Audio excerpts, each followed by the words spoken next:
जय गुरु जी संगत जी, शुक्राना गुरु जी। संगत जी, एक बार एक संगत थी, उन्होंने गुरु जी से पूछा, मतलब उन्होंने गुरु नानक देव जी से पूछा कि गुरु जी आप मुझे ये बताइए कि मैं तो गुरुद्वारे की इतनी सेवा करती हूँ और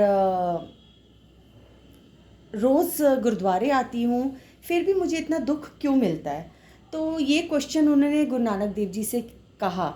तो गुरु नानक देव जी ने कहा, तुम इसलिए दुखी हो क्योंकि तुम सबके दुख अपने साथ घर ले जाती हो। तो वो समझी नहीं, तो वो कहती हैं कि मैं समझी नहीं गुरुजी, आपने क्या कहा, मुझे कुछ समझ में नहीं आया, तो कृपा करके मुझे समझाइए कि मैं सारे दुख कैसे ले जाती हूँ। तो गुरु नानक देव जी ने बोला कि देखो, अगर कहीं पे भी, चाहे वो गुरुद्वारा हो या कहीं पे भी, अगर लंगर प्रसाद बनता है तो उसको आपको अपनी इच्छा के अनुसार ही खाना चाहिए।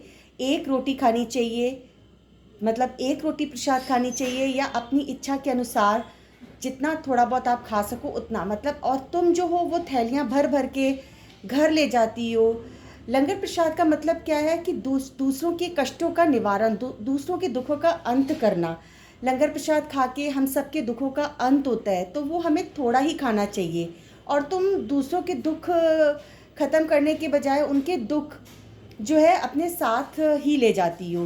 तो इसीलिए तुम दुखों की भागीदारी हो, तुम्हारे घर में दुख रहता है क्योंकि तुम थैले भर के रोटियां और सब्जी और खीर ये सब कुछ घर भर के लेके जाती हो, और जितना खाना होता है खुद भी खाती हो और अपने फैमिली के मेंबर्स को, अपने परिवार के सदस्यों को भी खिलाती हो, और बाकी जो बचता है वो तुम जानवरों को डाल देती हो। तो जो लंगर प्रसाद करने से दूसरे लोगों के दुखों का अंत होना था, तुमने वो दुख अपने साथ थैली में भरे और तुम अपने घर लेके गई, तो इसीलिए तुम्हें दुख ज़्यादा मिलते हैं।